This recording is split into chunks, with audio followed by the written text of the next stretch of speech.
दोस्तों हमारे देश की मोदी जी की बीजेपी सरकार है ना, बड़े बड़े कंपनियों से है ना इलेक्ट्रिकल बॉन्ड के जरिए है ना उन सारी कंपनियों से चंदा इकट्ठा कर रही थी।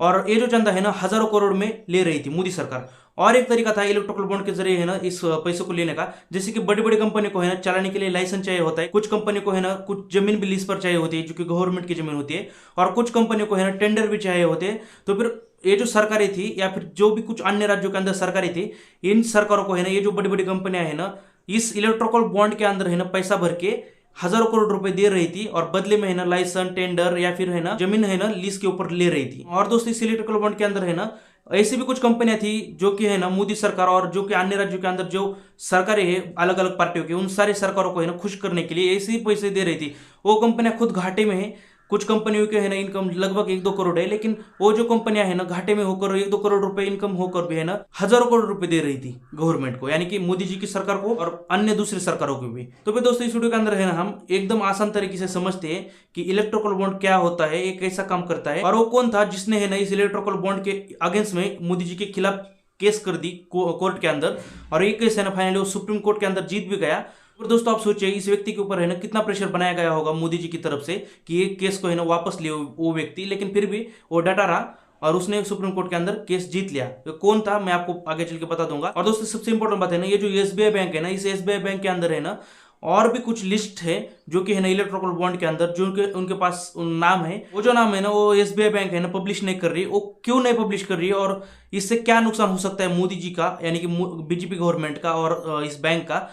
हाय दोस्तों, मैं हूं सिद्धू और आप देख रहे हैं फिनिक्स 27। दोस्तों इलेक्ट्रिकल बॉन्ड है ना हमारे देश के अंदर है ना 2017 के मोदी सरकार के टाइम के अंदर लाया गया था, और उसे है ना खुद अरुण जेटली जी देश के हमारे वित्त मंत्री उन्होंने खुद लाया था, सबके सामने इसका प्रस्ताव रखा था। और तब है ना इसका विरोध किसी भी पार्टी ने किया था, क्योंकि है ना इसके अंदर कंप्लीटली कहा गया था कि जो कोई कंपनी व्यक्ति जितना चाहे उतना अमाउंट किसी भी पार्टी को दे सकता है। 2017 से पहले तक है ना दोस्तों पार्टियों की एक लिमिट थी कि 20,000 तक की रकम है ना कोई भी व्यक्ति दे सकता है। तब है ना उस व्यक्ति की कोई भी जानकारी पूछने की जरूरत नहीं थी। अगर कोई व्यक्ति 20,000 से ज्यादा किसी भी पार्टी को रकम देता है तब है ना उस व्यक्ति को अपनी जानकारी देनी पड़ती थी, क्योंकि दोस्तों है ना इस बॉन्ड के अंदर कंप्लीटली कहा गया था कि कोई भी व्यक्ति कोई कंपनी कितना भी जितना चाहे उतना अमाउंट दे सकती है,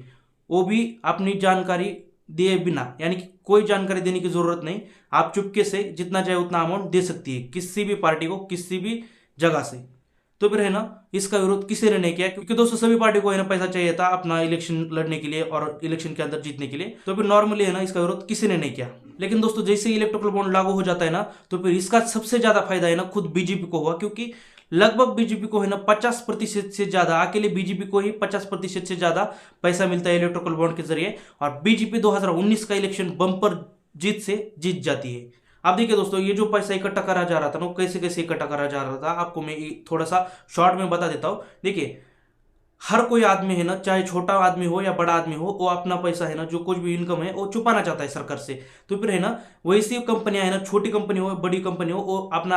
वो जो अपना इनकम है ना वो छुपाना चाहती है, इसलिए है ना वो पैसे छुपाती है। और ये जो है ना ये जो कंपनियां जितना कुछ अमाउंट छुपा रही है, पैसा छुपा रही है ना, वो सरकार को अच्छी तरीके से मालूम होता है कि कौन कंपनी कितना अमाउंट छुपा रही है। तो फिर है ना इसी का फायदा है ना मोदी गवर्नमेंट ने, यानी कि बीजेपी गवर्नमेंट ने उठाया, और बीजेपी ने ईडी और सीबीआई की जांच है ना इन छोटे मोटे बड़ी कंपनियों के ऊपर है ना लगा दी। और जितने भी कुछ कंपनियां पैसे छुपा रही थी ना, इन सारे कंपनियों से है ना ईडी और सीबीआई की जांच के बदले में है ना इलेक्ट्रिकल बॉन्ड के जरिए पैसे लिए। यानी कि किसी को ईडी और सीबीआई से बचना है तो फिर एक तो आप है ना इलेक्ट्रिकल बॉन्ड के जरिए आप हमारे पार्टी को फंडिंग कीजिए, यानी कि हमारे पार्टी को पैसा दीजिए, नहीं तो इस ईडी और सीबीआई का सामना कीजिए। तो फिर नॉर्मली हर कोई आदमी और कंपनी है ना एक अपना अच्छा इमेज क्रिएट करने के लिए पैसा दे देता था और इस ईडी और सीबीआई से बच जाता था। और जैसे कि निचले के राज्य है ना, यानी कि जो छोटे मोटे राज्य होते हैं, उन राज्यों के अंदर है ना जो वहाँ की जो पार्टियां है ना वो इलेक्ट्रिकल बॉन्ड का इस्तेमाल कुछ इस तरीके से करती थी। जैसे कि एग्जांपल के लिए झारखंड हो गया या फिर बंगाल हो गया, मैं ये दो ही पकड़ रहा हूँ, नहीं तो सारे राज्यों के अंदर ऐसा ही हो रहा था। तो फिर यहाँ के जो राज्य है ना, इन राज्यों के अंदर की जो छोटी मोटी कंपनियां है ना वो क्या कर रही थी, वहां की सरकार का प्यार बरसाने के लिए है ना उनको इलेक्ट्रिकल बॉन्ड के जरिए है ना फंडिंग दे रहे, उनको पैसा दे रही थी सरकार को। या फिर वो जो कंपनियां थी ना छोटी मोटी, वो क्या कर रही थी, वहां पर है ना उनको लाइसेंस चाहिए था या फिर सरकार से है ना बड़े बड़े प्रोजेक्ट चाहिए थे या फिर कुछ कॉन्ट्रैक्ट साइन करने थे। वो सारे कॉन्ट्रैक्ट साइन करने के लिए, प्रोजेक्ट लेने के लिए या फिर है ना और कुछ चीजें पाने के लिए है ना इलेक्ट्रिकल बॉन्ड के जरिए इन सारे सरकारों को पैसा दे रही थी। इसी इसी तरीके से छोटे मोटे पार्टियां है ना और ये जो सरकारें थी निचली राज्यों के अंदर वो इलेक्शन के लिए चंदा इकट्ठा कर रही थी इलेक्ट्रोकल बॉन्ड के जरिए। तो फिर दोस्तों है ना, देश के अंदर बहुत सारा काला धन है ना इस इलेक्ट्रोकल बॉन्ड के थ्रू छुपाया जा रहा था और बहुत सारी फंडिंग हो रही थी, चंदा इकट्ठा किया जा रहा था अलग अलग पार्टी के थ्रू, अलग अलग कंपनियों से। तो फिर इसीलिए दो भले अच्छे एनजीओ है ना फ्रंट में आके, यानी कि सबसे आगे जाके है ना कोर्ट में जाके है ना केस ठोक देते हैं इस इलेक्ट्रोकल बॉन्ड के अगेंस्ट में, यानी कि इन शॉर्ट हम कह सकते हैं कि मोदी जी के खिलाफ जाके केस ठोक देते हैं, क्योंकि ये जो बॉन्ड था बीजेपी के था और बीजेपी है ना मोदी जी के थ्रू चलती है। तो फिर ये जो दो एनजीओ है ना उसमें से पहले का नाम है ना वो एडीआर एंड कॉमन क्यूज था और दूसरे का नाम ऑल इंडिया कम्युनिस्ट पार्टी। तो फिर ये दोनों एनजीओ है ना 23 मई 2023 को है ना कोर्ट में आके केस ठोक देते हैं और फाइनली सुप्रीम कोर्ट क्या करता है इस साल लगभग है ना 15 फरवरी 2024 को है ना फाइनल अपना सुनानी सुना देता है और बोलता है कि एसबीआई के पास जितना भी कुछ इलेक्ट्रिकल बॉन्ड का है ना पैसा आया है, ये जो सारा डेटा है, इस सारा डेटा है ना 6 मार्च तक है ना इस सारे डेटा को इलेक्शन कमीशन को देना पड़ेगा और इस डेटा के अंदर कंप्लीटली ये भी बताना पड़ेगा कि ये जो फंडिंग की गई है यानी कि इलेक्ट्रिकल बॉन्ड उसका जो एक यूनिक नंबर होता है वो क्या है, ये जो फंडिंग की गई है इस किस पार्टी को की गई है और किस बिजनेसमैन ने और किस कंपनी ने किस पार्टी को कितना पैसा दिया है, ये जो सारे डिटेल है ना ये सारे डिटेल अपने डेटा के अंदर बतानी होगी और 6 मार्च को देनी होगी इलेक्शन कमीशन को। और इलेक्शन कमीशन है ना 15 मार्च को ये सारा डेटा लेके है ना अपने इलेक्शन कमीशन की वेबसाइट के ऊपर ऑनलाइन करेगा। ये कंप्लीटली कोर्ट कह देता है। लेकिन क्या होता है दोस्तों है ना 6 मार्च को है ना एसबीआई इलेक्शन कमीशन को कोई डेटा देती ही नहीं, बल्कि एसबीआई बैंक क्या करती है ना 10 मार्च को है ना खुद कोर्ट के पास जाती है और बोलती है कि हमारे पास है ना अभी डेटा देने के लिए कुछ प्रॉब्लम आ रहे हैं, तो फिर है ना हमारे पास इंश्योर प्रॉपरली डेटा नहीं है, तो फिर हमें मिनिमम 3 महीने का वक्त दे दीजिए, यानी कि टाइम दे दीजिए। हम इन 3 महीनों के अंदर है ना पूरे तरीके से डेटा ले लेते हैं और पूरा लिस्ट है ना हम इलेक्शन कमीशन को दे देते हैं। लेकिन दोस्तों इसके अंदर है ना बोल तो एसबीआई रहा था, लेकिन इसके पीछे ऑब्वियसली बीजेपी गवर्नमेंट ही थी, क्योंकि एसबीआई को है ना इस डेटा का क्या करना। तो फिर दोस्तों ये जो एसबीआई बैंक है ना 3 महीने का वक्त मांगती है, यानी कि 30 जून तक का वक्त मांगती है, 30 जून 2024 तक का। तो फिर ये जो 3 महीने मांगे थे ना एसबीआई ने इस बात को डिनाई कर देती है सुप्रीम कोर्ट और बोलती है कि नहीं, आपको डेटा अभी का भी देना पड़ेगा, यानी कि एक से 2 दिन के अंदर देना पड़ेगा। और एसबीआई बैंक है ना लगभग 1-2 दिन के अंदर पूरा डेटा दे देती है। लेकिन दोस्तों इसके अंदर है ना एक बड़ा फ्रॉड होता है कि ये जो डेटा है ना पूरी तरीके से एसबीआई देती नहीं, और ये जो एसबीआई बैंक है ना 3 महीने का वक्त मांग रही थी। तो फिर देखिए दोस्तों एसबीआई के पास है ना पूरा डेटा था, चाहे तो एसबीआई है ना 1 दिन के अंदर पूरा डेटा दे सकती थी, लेकिन एसबीआई ऐसा क्यों कर रही थी, इसके पीछे है ना एक मेन रीजन है। देखिए एसबीआई को है ना इससे कोई नुकसान नहीं होगा अगर एसबीआई 1 दिन के अंदर पूरा डेटा दे देती है, लेकिन अगर किसी का नुकसान हो सकता था इस डेटा से तो फिर वो था बीजेपी का, क्योंकि देखिए सबसे ज्यादा फंडिंग है ना बीजेपी को मिली थी। जैसा ये डेटा ऑनलाइन हाईलाइट हो जाता है ना तो फिर सबसे ज्यादा बीजेपी का नुकसान होगा, क्योंकि बीजेपी का इससे वोट शेयर गिर सकता है, क्योंकि ये कंप्लीटली इस इलेक्ट्रोकल बॉन्ड से साबित हो जाता कि ये जो इलेक्ट्रोकल बॉन्ड है ना इससे सबसे ज्यादा फायदा बीजेपी का हुआ है और ये जो सबसे ज्यादा काला धन है ना बीजेपी ने इसका इस्तेमाल किया है अपने इलेक्शन जीतने के लिए। तो फिर है ना इसीलिए बीजेपी क्या कर रही थी, इस एसबीआई के थ्रू है ना 3 महीने का वक्त मांग रही थी, क्योंकि इस 3 महीनों के अंदर है ना कंप्लीटली 2024 की इलेक्शन हो जाते और बीजेपी को है ना इससे फायदा भी हो जाता। जैसे है ना 15 तारीख को इलेक्शन कमीशन ने अपनी वेबसाइट के ऊपर ये पूरा डेटा ऑनलाइन कर दिया, तो फिर इससे है ना कुछ फर्क है ना बीजेपी के वोट शेयर के ऊपर जरूर पड़ेगा और हो सकता है जो ऑपोजिशन लीडर्स है वो भी इस डेटा का इस्तेमाल करते हुए बीजेपी को है ना घेर सकते हैं। तो फिर इसलिए बीजेपी बचना चाहती थी इस इलेक्शन की वजह से कि ये डेटा अभी नहीं, अगले आने वाले 3 महीने के अंदर हम दे देंगे। लेकिन दोस्तों ये जो डेटा है ना ये डेटा भी अभी पूरी तरीके से बिल्कुल नहीं दिया एसबीआई ने इन सारी कंपनियों का, और ये भी इस डेटा के अंदर कंप्लीटली नहीं बताया कि किस पार्टी ने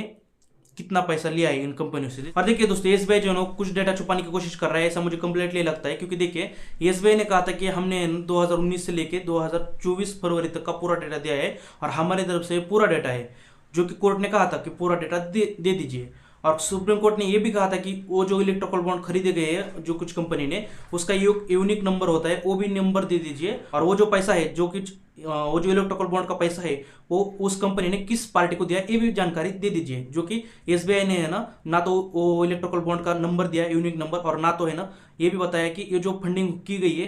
इन कंपनियों की तरफ से किस पार्टी को की है ये भी नहीं डेटा दिया। जैसे कि मान के चलिए एग्जाम्पल के लिए अगर आपको समझ में नहीं आ रहा, जैसे कि ना एयरटेल कंपनी है ना इस कंपनी ने कुछ बॉन्ड खरीदे कुछ करोड़ों के बॉन्ड खरीदे, और ये जो बॉन्ड खरीदे है ना उसका एक यूनिक नंबर होता है जो कि वो नंबर नहीं दिया। और ये जो बॉन्ड होते हैं ना, ये बॉन्ड से पैसा किस पार्टी को दिया है, जैसे कि मान के चलिए अगर कांग्रेस को दिया है या फिर टीएमसी को दिया है या फिर बीजेपी को दिया है, या अभी तक कंफर्म नहीं हुआ, तो फिर ये जो डेटा है ये भी डेटा है ना देने के लिए बोला गया था एसबीआई को, जो कि अब तक नहीं दिया है। और सबसे इंपॉर्टेंट बात, जब 19 तारीख को कोर्ट के अंदर बुलाया गया था ना इस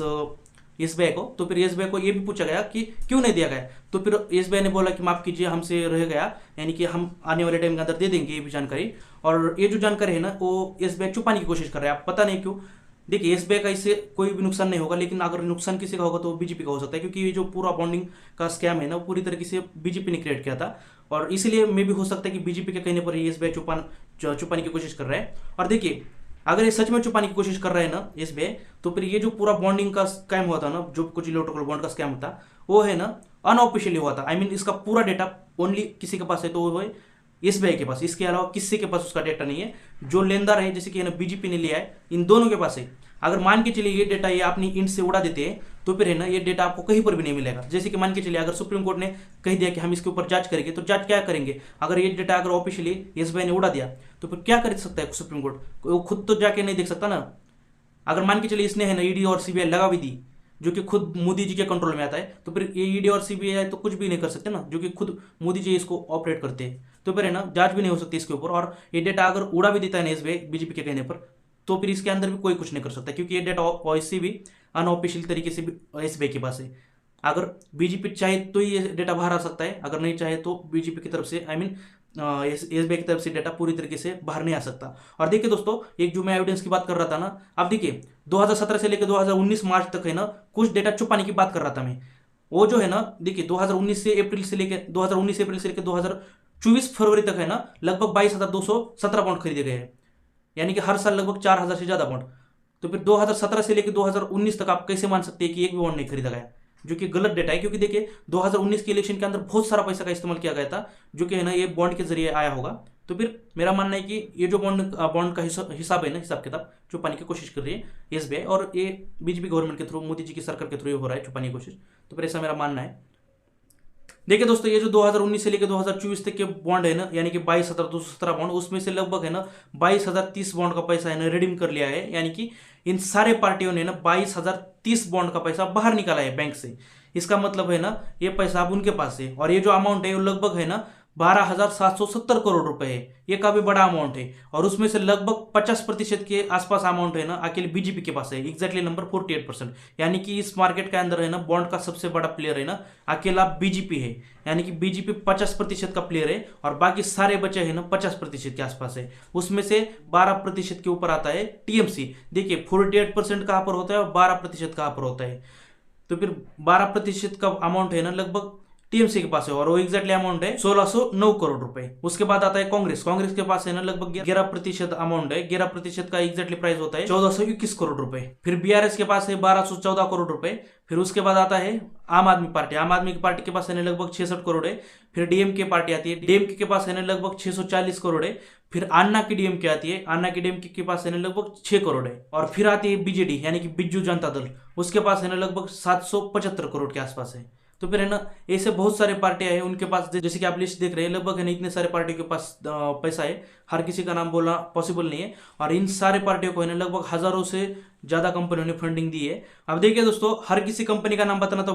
पॉसिबल नहीं है, क्योंकि बहुत सारी कंपनियां हैं। लेकिन फिर भी दोस्तों मैं क्या करता हूँ, टॉप 10 जो कंपनियां हैं इन सारे पार्टियों को फंडिंग देने वाले टॉप 10 कंपनियां, इन टॉप 10 कंपनियों के नाम मैं आपको बता देता हूँ। देखिए लिस्ट है सामने है, देखिए दोस्तों, इसके अंदर है ना सबसे पहली कंपनी है ना वो future gaming and hotel service private limited है, जिसने लगभग 1400 करोड़ रुपए दिए। फिर आती है दूसरे नंबर पर mega engineering and infrastructure limited, जिसने लगभग 1000 करोड़ के आसपास फंडिंग दी है। और quick supply and chain private limited, जिसने लगभग है ना 400 करोड़ के आसपास फंडिंग दी है। फिर आती है हल्दिया एनर्जी लिमिटेड, जिसने है ना 400 करोड़ के आसपास फंडिंग दी है। फिर आती है वेदांता लिमिटेड, इसने भी 400 करोड़ के आसपास फंडिंग दी है। फिर आती है ईसल मीनिंग एंड इंडस्ट्रियल लिमिटेड, जिसने लगभग है 250 करोड़ के आसपास फंडिंग दी है। फिर आती है वेस्टर्न यूपी पावर ट्रांसमिशन गो, इसने लगभग है ना 250 करोड़ के आसपास फंडिंग दी है। फिर आती है भारतीय एयरटेल, यानी कि हमारा एयरटेल कार्ड, इसने भी लगभग 250 करोड़ के आसपास फंडिंग दी है। फिर आती है दोस्तों 8वें नंबर पर केवरेंट फूड फ्रैंक, जो कुछ नाम है आप पढ़ लेना, फूड फ्रैंक इंफ्रा लिमिटेड, जिसने लगभग 250 करोड़ के आसपास फंडिंग दी है। फिर आती है एमकेजी लिमिटेड, जिसने लगभग 250 करोड़ के आसपास ही दिए है। ये हो गया दोस्तों टॉप 10 लिस्ट। फिर आते हैं जो हमारे देश के लगभग कुछ सेलिब्रिटी कंपनी, जैसे कि सेलिब्रिटी होते हैं ना बड़े बड़े, जिनका के नाम पूरे देश के अंदर पॉपुलर होता है, वैसे कुछ सेलिब्रिटी कंपनी जैसे कि उनका नाम पूरी तरीके से हमारे देश के अंदर, जैसे कि एयरटेल, वोडाफोन, ये जो है बड़ी बड़ी कंपनियां पूरे देश के अंदर नाम है। वैसे ही मैं आपको बता देता हूँ सीएट टायर। देखिए आप कौन से कंपनियां हैं, आप ध्यान से सुनिएगा। इंडिगो सबको पता होगा, इंडिगो, डीएलएफ,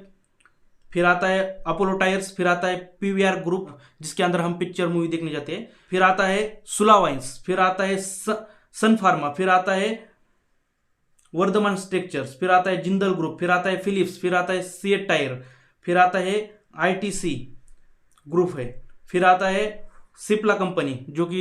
जो कि फार्मा इंडस्ट्री से आती है, जो कि आता है दोस्तों अल्ट्राटेक सीमेंट, फिर आता है बजाज फाइनेंस। ऐसे तो बहुत सारी कंपनियां दोस्तों, लेकिन फिर भी मैंने अपनी इंड से कुछ पॉपुलर कंपनी के नाम बता दिए आपको, ताकि आपको जानकारी रहे कि देखिए इतनी बड़ी बड़ी कंपनियां हमारे गवर्नमेंट को फंडिंग दे रही थी। और ये जो सारी कंपनियां है इसमें से कुछ कंपनियां है दोस्तों कल कोर्ट के अंदर आई थी 19 तारीख को सुनवाई के दिन। इनमें से बहुत सारी कंपनियों ने ये कहा कि हमारी फंडिंग किस पार्टी को हुई है, यानी कि हमने किस पार्टी को पैसा दिया है, ये डेटा पब्लिश ना किया जाए, क्योंकि बाद में फिर हो सकता है कोई अदर पार्टी है रूल के अंदर आ जाती है, यानी कि सत्ता के अंदर, फिर इन कंपनी को टारगेट ना करे। मे भी इसके लिए ये डेटा पब्लिश ना किया जाए, ऐसा ही कंपनी बोल रही है। लेकिन दोस्तों हकीकत यही है कि बहुत सारी कंपनियों ने एक तो प्रेशर में आके पैसा दिया है, या फिर कुछ फेवर लेने के लिए, लाइसेंस या फिर कुछ प्रोजेक्ट लेने के लिए पैसा दिया है इन सारे पार्टियों को। तो फिर दोस्तों अगर ऐसा ही चलता रहा हमारे देश के अंदर, तो फिर एक बात कंफर्म है कि जो मिडिल क्लास और गरीब लोग है ये वैसे के वैसा ही रहेंगे। इनफैक्ट है मिडिल क्लास और भी मिडिल क्लास होता जाएगा, गरीब जो है वो और गरीब होता जाएगा, और जो बड़े आदमी है वो और बड़े होते जाएंगे। क्योंकि देखिए यही ये फॉर्मेट सेट करता है, ये जो पूरा कालाधन बोलते हैं हम इसे, ये जो है पूरा स्कैम जो है यही बोलता है। और देखिए दोस्तों मोदी जी ने क्या कहा था 2014 के अंदर, जब वो फर्स्ट टाइम इलेक्शन लड़ रहे थे, प्रधानमंत्री पद के लिए फर्स्ट टाइम इलेक्शन लड़ रहे थे, तब उन्होंने कंप्लीटली कहा था कि मैं ना खाऊंगा ना खाने दूंगा। कौन कहता है भ्रष्टाचार करने की जरूरत होती है? भाइयों बहनों, मेरा मंत्र है, न खाता हूं न खाने दूंगा। और दोस्तों अभी के टाइम के अंदर हम देख रहे हैं क्या हो रहा है, ना खाऊंगा ना खिलाने दूंगा, बस अकेले बीजेपी को ही खिलाऊंगा, और जो बचे अदर्स पार्टी है उनको भी खिलाऊंगा। ये मोदी की गारंटी है, यही हो रहा है दोस्तों। मोदी जी अपनी गारंटी के कारण काफी प्रसिद्ध है। और सच में वो जो 2 एनजीओ थे, इन दोनों एनजीओ को एडीआर और दोनों एनजीओ को काफी धन्यवाद, क्योंकि इन्होंने इतना बड़ा स्कैम है उजागर कर दिया। और सुप्रीम कोर्ट का भी काफी धन्यवाद, क्योंकि सुप्रीम कोर्ट ने भी इस बॉन्ड को असंवैधानिक बताया और इस बॉन्ड को बंद करने के लिए कह दिया है। और देखिए दोस्तों ये जो पॉलिटिशियन है वो अलग अलग नए तरीके ढूंढते रहते हैं उनके फंडिंग के लिए, क्योंकि वो जानते हैं ये जो जनता है पैसे की दीवानी होती है जब उन्हें पैसा देंगे, यानी कि पॉलिटिशियन वाले जानते हैं जनता को पैसा दो और वोट लो। यही होता आ रहा है दोस्तों, और यही होता आएगा, और ये नए नए तरीके और ढूंढेंगे। लेकिन बदलना हमें खुद को होगा दोस्तों। अगर हम नहीं बदलेंगे तो देश भी नहीं बदलेगा, और पॉलिटिशियन पार्टी और एक कोई तो तरीका लेके आएंगे ये सारा पैसा इकट्ठा करने के लिए, ये चंदा। तो फिर यही कुछ आपको बताना था। अगर कुछ अच्छा लगा हो तो लाइक कीजिए, सब्सक्राइब कीजिए। Thanks for watching me.